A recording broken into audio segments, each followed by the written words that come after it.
Okay, hi. My name is Haley Hansen, and this is for my R&R number 3 over chapters 4 and 5. Okay, so to start off, I wanted to talk about the issue of tracking that was touched on in chapter 4. And I came from a super small town. I graduated with a class of 49 kids. Super small district just north of Omaha, literally like in the middle of cornfields.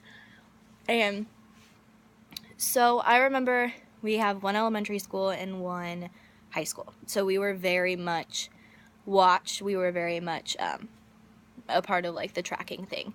And I remember specifically it was probably like 4th grade that it started, and we literally had this group called HAL, which stood for High Ability Learning. And I was a part of that, along with probably like 7 or 8 other kids in my class. So basically what that was is we would have a chapter book that we would read actually outside of class, and we'd have to like journal on it, and we would meet like during regular class time within the week and discuss it with we had like a separate teacher, like she was our HAL teacher. And so I remember being a part of that, and we would get like letters sent home. We would get like an extra conference, like when parent-teacher conferences came around. It was just very like, you knew who the smart kids were, you knew if you were labeled as a smart kid. Like, it was very much, they kept an extra eye on you. 4th grade was also when we started switching for high ability math and high ability like reading. Like, again, you could easily tell who the smart kids were and who didn't do too well.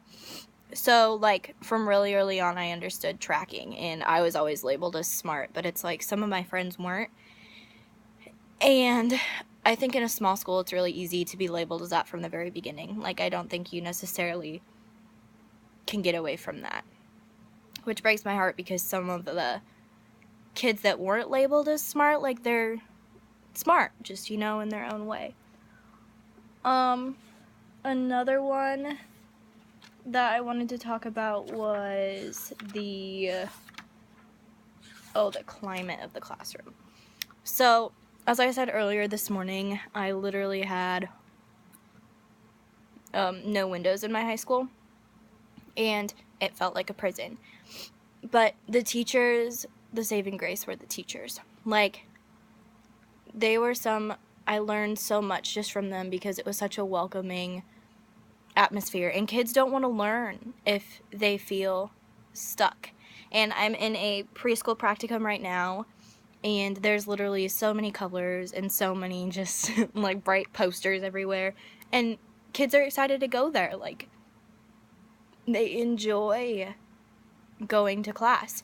So I feel like the climate really affects just how a child feels comfortably, how they feel like getting away from their parents, especially at that young age. I have an early childhood major, so I'm learning like how those little kids view everything, and the climate is a big part. They need to feel comfortable, they need to feel safe when they learn. And like, even us as college students, like, if I don't feel safe, I'm not going to sit and listen to like a lecture.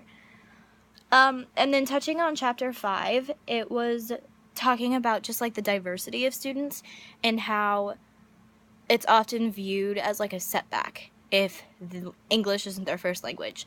And instead of adjusting the curriculum or adjusting the way they teach, the teachers claim, oh, well, I've been giving them the same lessons. Like, I don't understand why they're not listening. And that is not, I wrote a paper on this, so I can just rant for days.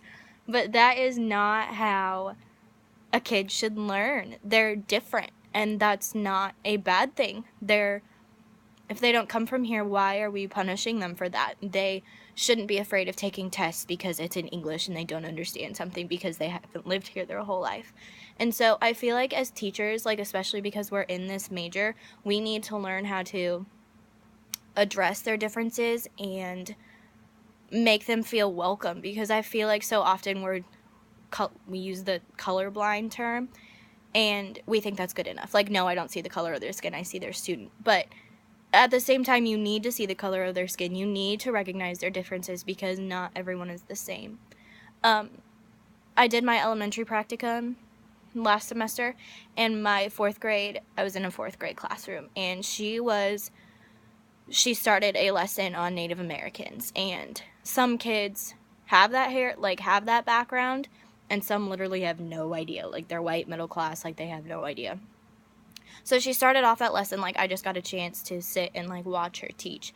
But she started off that lesson having them raise their hand and ask what their, like, heritage was. Like, if they were Danish or Irish or German, and she would, like, write it down on the board and just say, like, wow, that's so awesome. Like, look how diverse of a class we are. And I feel so often we shun them for their differences now instead of embracing them. And I just feel like as we learn that, as we become educators, that we need to be more welcoming, because we're not all white, we're not all black, we're not all Latino, we're not all. I just feel like that's something we really, really need to work on for our future classrooms. And so yes, that is my R&R. Thank you for listening.